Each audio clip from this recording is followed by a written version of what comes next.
Things are about to get crazy with Tesla as well as the broad markets. Ladies and gentlemen, I hope you are ready for complete insanity. We are seeing a special portfolio rebalancing that is about to take place with the Nasdaq. This has happened twice in history, and I want to look at what happened last time around, back in 2011.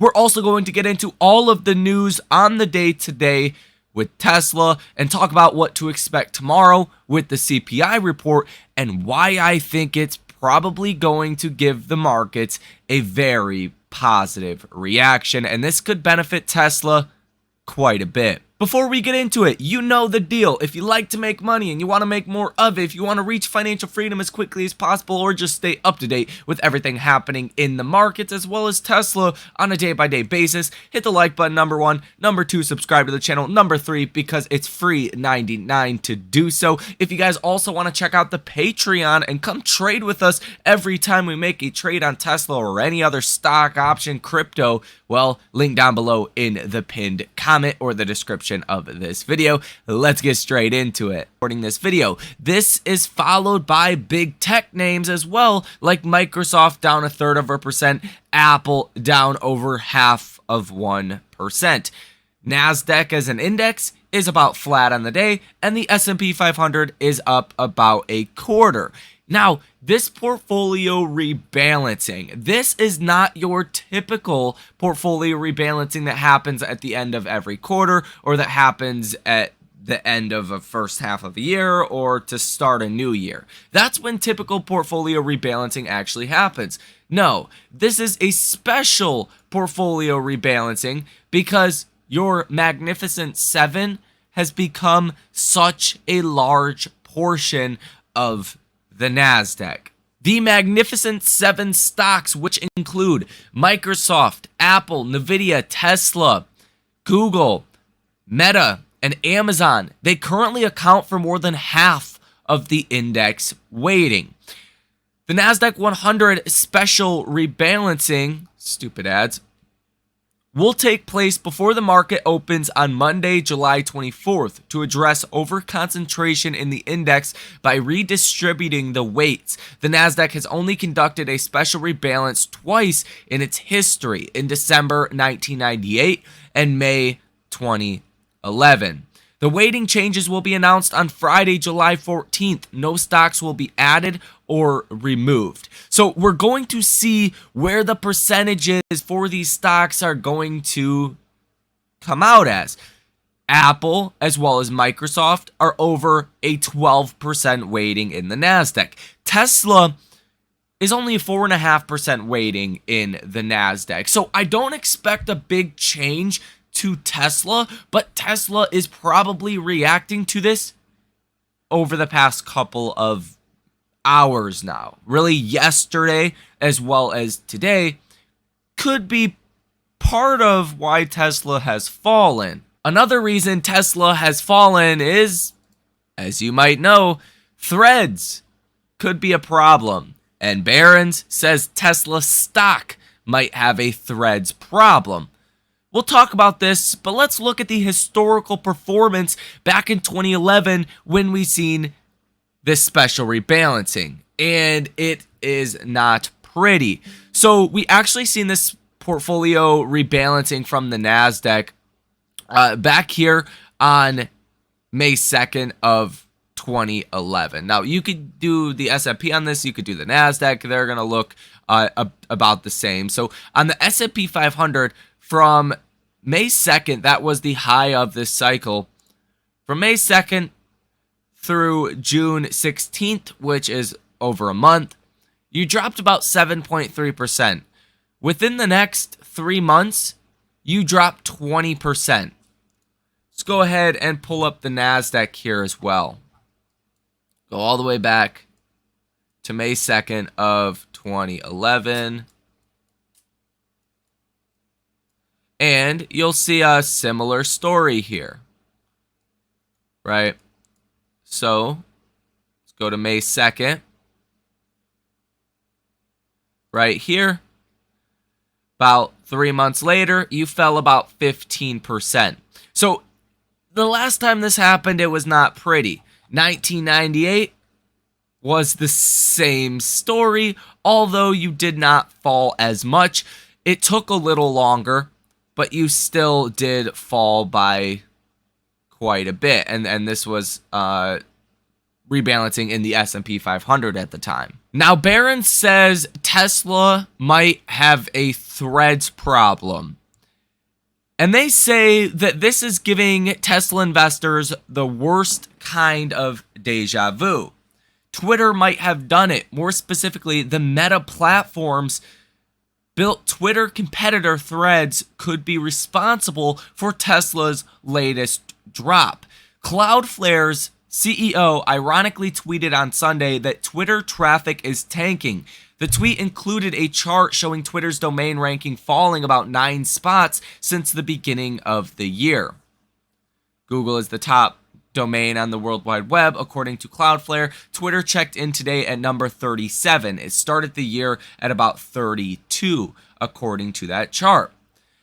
Threads would be one reason for a recent dip in traffic. Meta's microblogging app now has more than 100 million users, and they say the app just went live a couple of days ago. It's a reasonable question to ask why any of this matters for Tesla. The issue boils down to the impact on Twitter's finances. Tesla CEO Elon Musk sold boatloads of his Tesla stock to raise cash to buy Twitter and fund operations in 2022. Let me be straight up honest with you. You're seeing people getting Threads to try it out, to see what it's about. People are not ditching Twitter for Threads. This, if it does create more fear, is a buying opportunity for Tesla stock. As the Motley Fool says, well, hey, you missed the AI rally. My best AI stock to buy and hold even now is, you guessed it, Tesla. And they go on to mention licensing of full self-driving. Any dip is a buy the dip opportunity for Tesla. The Motley Fool says artificial intelligence is all the rage and it could lead this stock to unbelievable highs. Let's be clear, Tesla is an AI company. The general public would say Tesla is a vehicle manufacturer, first and foremost. They would be right in that regard because roughly 5 of every $6 Tesla generates in revenue comes from electric vehicle sales. But that fact describes the current situation of Tesla. What about the future? It's in those projections that Tesla's AI pipeline looks far more promising. Technologies such as full self-driving and robotaxis remain out of reach at the moment. Despite CEO Elon Musk's repeated assurances that FSD is right around the corner, challenges remain. But once FSD is up and running, it will utterly transform what it means to own a Tesla. In much the same way that owning an iPhone wouldn't be the same if there was no internet. Owning a Tesla can drive itself and perhaps generate revenue for its owner will be a game changer for the company. What's more, the research and development Tesla is putting into full self-driving today could pay off in surprising ways. For an example, Tesla recently signed deals with competitors like General Motors and Ford, permitting owners of their non-Tesla vehicles to buy an adapter and use Tesla existing and vast network of charging stations. A few years down the road, a similar process could play out with Tesla selling access to its full self-driving software to competitors in exchange for a fee. That would make the company's services segment, currently less than 10% of overall revenue, a far more important business. Elon Musk said on June 6th of 2023 that Tesla would be happy to license full self-driving assistance features to other automakers. Now, some people are going to say, well, why would anyone like Ford or GM or other companies want to license full self-driving? Why would that even make sense to do so? Isn't there Waymo? Doesn't GM have Cruise? Yes. And they are operating in certain cities like San Francisco. Think about it like this. Waymo, Cruise, they're focusing on single cities to be able to train their vehicles. It's easy to train a software on one city. But the whole entire United States, that's what Tesla is doing essentially. They're training everything all at once for the whole country.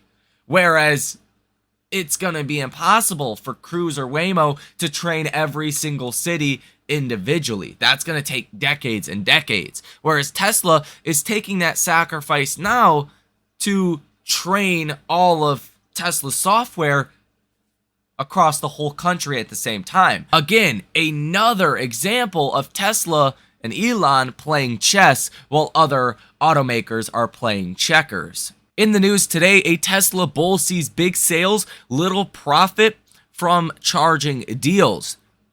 Ben Callow sees the deals contributing up to $15.7 billion to Tesla's top line by 2030 and adding as much as 45 cents to earnings per share. Callow, who has had the equivalent of a buy rating on Tesla stock since October of 2020, estimates that Tesla superchargers are operating at an 8.75% utilization rate. If utilization were to remain steady throughout the end of the decade, he estimates non-Tesla drivers would boost revenue by $5.22 billion and add just 15 cents to earnings per share. The high end of Callow's estimates are based on the premise that automakers adopting Tesla's North American Charging Standard, or NACS, will help lift supercharger utilization to 26.25% by 2030, in addition to Ford and GM automakers that have embraced NACS include Rivian, Volvo, Polestar, and Mercedes-Benz. Quote, "We view the opening of Tesla's supercharger network as a step towards NACS becoming the sole charger and estimate that the additional traffic will expand Tesla's services business." This is actually a very positive analyst comment on Tesla and the supercharging deals. Now, this piece of news is actually hitting the main page on CNBC, which I find interesting and kind of strange, to be honest, because it's not a huge deal. But Tesla settles class action solar roof lawsuit for $6 million. Customers who had signed contracts to have the solar roof installed at their homes were surprised by price increases in 2021 that required higher payments to move ahead with their installations. According to court filings out this week, Tesla's changing terms post-sales resulted in just over 6,300 customers canceling their solar roof contracts. Short sellers that have been shorting Tesla could be in trouble tomorrow if, again, CPI comes in better than expectations, and we'll look at my projections for CPI. But currently, you're seeing short positions amounting to $25 billion for Tesla, and you are seeing the highest amount of shares sold short in Tesla stock at 96.5 million in the last 2 years. You're seeing massive losses already. The highest amount of shorts in Tesla in years. Connect the dots. It could get very bad for shorts very quickly. We are still looking at a very real possibility of a short squeeze at any given moment. What we have seen recently, as you can see from this chart, these purple lines, or really these maroon lines, are the losses short sellers are taking. And some days, within the last 10 trading days or so, short sellers were losing $2 to $3 billion every single day. Just recently, the last couple of trading days, have they actually started to make some money. And they've only made about $445 million compared to losses, again, in the $2 to $3 billion range every single day for weeks now. If CPI comes in as I think it will, and that is better than expectations, it's going to help the auto sector, the housing sector, and small and mid-cap stocks dramatically. And I would expect to see a very nice rally in Tesla stock coming tomorrow. You are also seeing some buy-the-dip activity in the options today. The options that expire this Friday, you are seeing 62% volume to the call side and 37.92% volume to the put side. If we look at this on a bubble chart, again, some of the most active strikes for Tesla include the 270 call, which is seeing 67,000 for volume today. The 275 call, which is seeing 36,000 for volume on the day. The 280 call, which is seeing 48,000 for volume on the day. The 290 call seeing 13,000 for volume, and the $300 call seeing 10,000 for volume here on the day. Notice these green circles are much bigger than any of the red circles that you are seeing.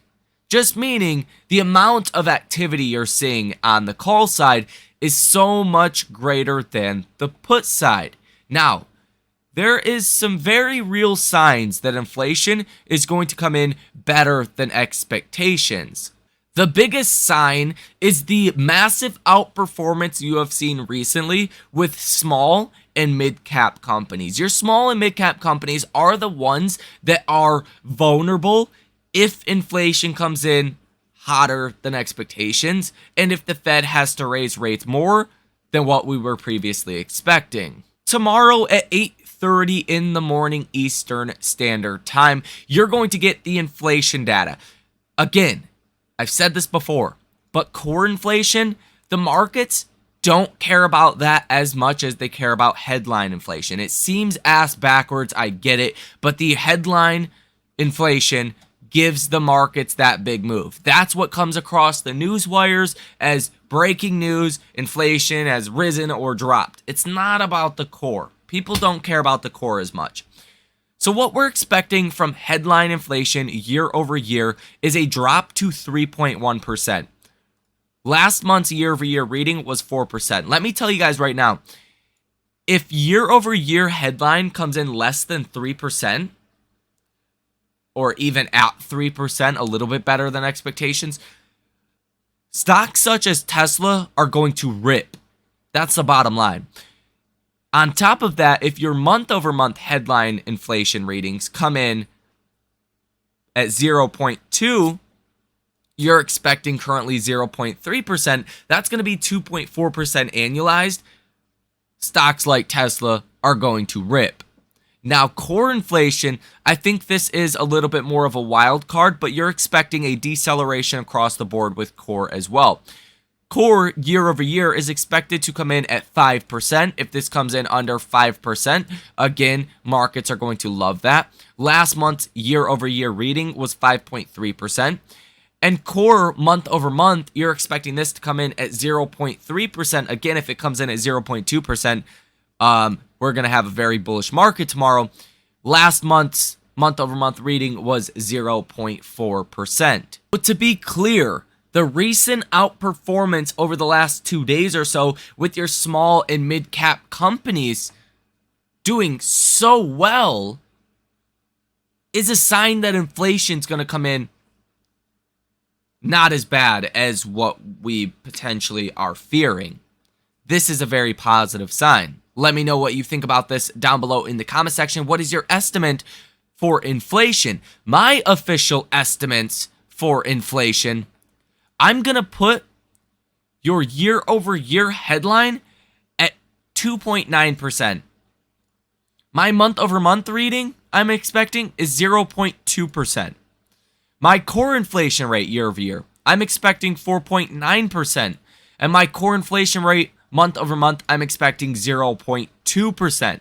If I'm correct, Tesla's going to have a very strong day tomorrow, as well as your small and mid-cap stocks. Your money could continue to flow out of stocks such as Apple, Microsoft, Google, and Amazon, as those guys have already seen their valuations expand in 2023 in the first half of the year. On Thursday, you're going to get PPI month over month. This is the producer side of inflation. You're expecting this to come in at 0.2%. Last month's reading was negative 0.3%. As well as that, you're going to have initial jobless claims for July 8th. You're expecting those to come in around 250,000. And then on Friday, the Michigan Consumer Sentiment comes out for July. You want to see your 5-year inflation expectations? fall. You've kind of started an uptrend here, and you want to see those come back down. Your 1-year inflation expectations have also been on a pretty consistent downtrend, so you want to see that also continue. Consumer sentiment as a whole is expected to improve to 65.5 from last month's reading of 64.4. But PPI and Michigan consumer sentiment, they might not be important at all considering we have CPI tomorrow. But what will be important is Friday's bank earnings. You're going to get bank earnings from JP Morgan, United Health Group, Citi, Wells Fargo, State Street, and BlackRock. If these guys report bad earnings, that could create more fear in the markets. And when banks don't do well, it's really just a bad sign for the economy. Now, as far as Tesla stock today, and taking a look at some of the technicals, as I said in the last video, you actually filled this gap up level, which we got on the delivery beat. You gapped up from about 265 the day before, all the way up to 284 the day of deliveries. This gap was a 7% gap. And you touched 265 yesterday and then bounced back up. This is a very good sign. This is only a consolidation phase for Tesla. Now today, you're staying above 265, at least at the time of recording this video. If you break under 265, your next big level is going to be this 20-day moving average, and this is at $262.69. I firmly expect to see a big move tomorrow in Tesla. If inflation comes in bad, well, it wouldn't surprise me to break under 265. But as of right now, this is only a consolidation move for Tesla, and you have since seen things such as the RSI actually reset. So if we do get a move to the upside, well, you're going to have a lot more room to actually rally because the RSI has reset back to 61, sitting at almost neutral, neither overbought or oversold. I think this is also important to point out. It's the volume with Tesla. If you were seeing these red days with high volume,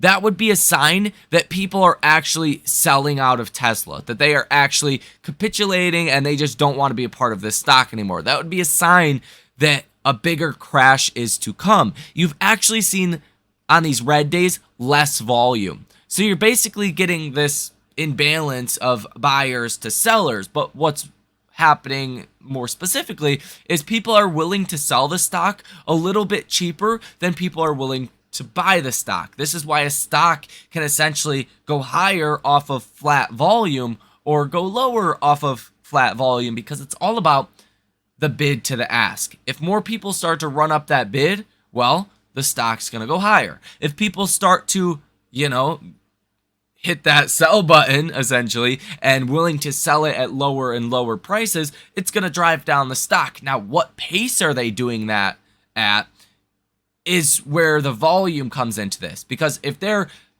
doing that at a very aggressive pace, you'll see the volume increase, and vice versa to the upside. If they're buying the stock at an aggressive pace, you'll see the volume increase. So again, another sign that this is only just a slight consolidation or a correction. So again, as I said in the last video, if you see inflation come in around my estimates, hopefully under my estimates, well, Tesla stock could rally to a new high of this cycle within just the next couple of trading days. If inflation comes in where I expect, I think Tesla would rally 5 to 7% tomorrow. If it comes in worse, then I think a couple percentage drop would be in the cards as well, and I think that would be the case for the entire markets. So that is everything that is happening today with Tesla as well as the broad markets. That is everything you guys need to know heading into tomorrow as well. Hit the like button and subscribe to the channel on the way out of this video. If you made it to the end of this video, check out the links in the description of this video to get yourself some free stock. Check out the merch, come trade with us. All of those links available down there. Most importantly, you guys enjoy the rest of your day, and I will see you in the next one.